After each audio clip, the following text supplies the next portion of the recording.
It is time. Time for the next chapter of Dragon Ball Super, chapter 51. In the last chapter, Moro had regained his empire, building it even further than Frieza built his. Moro is now the main threat of Universe 7, and that is where this chapter starts. In this chapter, what we see is a plan being formulated by both Goku and Vegeta separately. Goku's traveling with the Galactic Patrol, and Vegeta's on his way to Yardrat. When we see Vegeta, they are very secretive about what he's up to. They don't go into specifics. All he says is that by going to Yardrat, I'll be able to learn something that will never make me humiliated again. Because in the last chapter, Vegeta got beaten down. So, following the main tropes of Dragon Ball stories, it cuts back to Goku, and what took me by complete surprise was Goku punches this guy called Mirus. Mirus is one of the top guys in the Galactic Patrol, and Goku senses something in him. So he punches him. Well, he tries to punch him, but Mirus dodges. This took me by complete surprise because Mirus was never anyone that I thought was strong. He's one of the strongest in the Galactic Patrol, but if he was really strong, I thought he would have been in the Tournament of Power. So what ends up happening is Goku is face to face with Mirus, and he's surprised too. Because Mirus was able to dodge Goku once, Goku asks him to maybe spar for a little bit and see where he's really at. So that's what they do. They go inside this room and they spar. To Goku's surprise, he can't really land a hit on Mirus, and Mirus is the one to actually grab a hold of him and spin him around a few times. Goku goes from his base form to Super Saiyan 1 to Super Saiyan 2, even Super Saiyan 3, and he still can't hit this guy once. Goku then takes it up to Super Saiyan God, and that's when the ship that they're in starts cracking, and everyone around him says, Goku, maybe calm down please. Don't take this fight up to Super Saiyan God, we'll all die. So this gets Goku thinking that this Mirus guy, who's able to dodge all of his attacks in Super Saiyan 1, 2, and 3,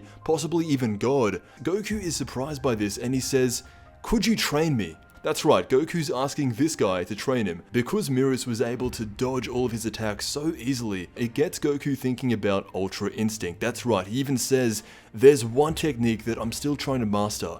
It's being able to let my body move on its own instincts, so it might work against Moro. Even if he absorbs the planet, he won't be able to absorb my fighting technique. And he says, since you were able to dodge all of my attacks and it looked like you were moving so well, I would like you to train me. That's what Goku says, and Mirus agrees. Although this guy surely can't do Ultra Instinct himself, he's able to dodge all of Goku's attacks, and Goku at this point in the series is insanely powerful. Even his base form right now is stronger than anything that we've seen in Z, so for Mirus to be able to casually dodge all of his attacks, he is pretty strong too. So that's going to be Goku's plan for probably the next few chapters, learning how to do Ultra Instinct, not from any of the angels or the creators of it, but from Mirus, some guy in the Galactic Patrol. I don't know if that's going to work. I think Dragon Ball Heroes had a better conception of it with the Grand Priest, because at least the Grand Priest would know 100% how to do it. Mirus doesn't even know what it is himself, he can just kind of dodge attacks really well. Either way, when we cut back to Vegeta, he's talking to the guy taking him to Yardrat, and the guy says we'll be there in about 1 week, but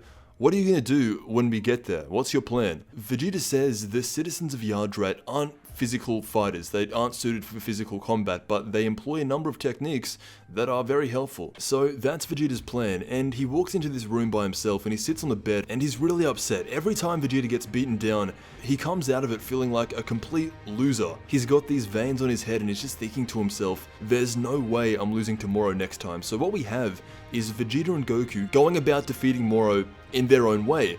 Goku's trying to relearn Ultra Instinct, and Vegeta is going straight to the Yardrats to learn some new techniques. Where is the God of Destruction in all of this? Who knows? Maybe we'll see him later on in the story if both of Goku and Vegeta fail again. Anyway, that was my main takeaway from this month's chapter of the Dragon Ball Super manga, chapter 51. Let me know what you think. I want to thank you so much for watching, and I'll see you in the next Dragon Ball video.